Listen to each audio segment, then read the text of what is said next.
Hey guys, it's Kyra from KyraWilliamsFitness.com, and today we are doing around the world lunges.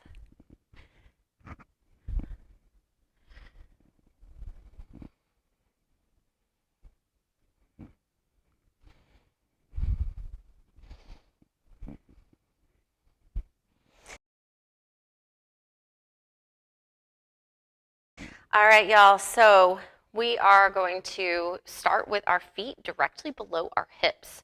Our first move is going to be into a forward lunge.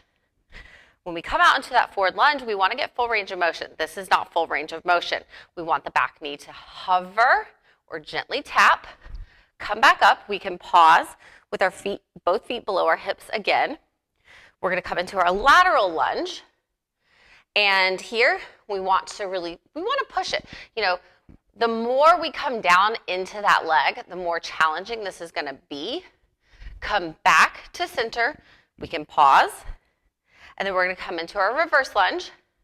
So remember, full range of motion, hover or gently tap. And then we're either going to switch sides or we go back into it, once again, starting with the forward lunge.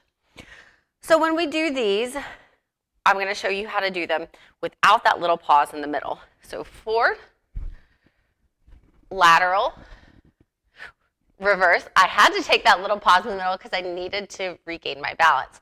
And this definitely works balance, y'all. So forward, lateral, woo, reverse. Now I'm going to show you how to do that with weight too. I would only suggest doing this with like one dumbbell and holding it, or dumbbell or kettlebell holding it goblet style. So we would come forward, hover, lateral, reverse, gently tap, switch sides if you want, lateral, reverse. And those are our around the world lunges. So they are going to build strength, they are going to build stamina, and they are going to build coordination and balance. So if you need exercises like this in your program, sign up for online training at KyraWilliamsFitness.com.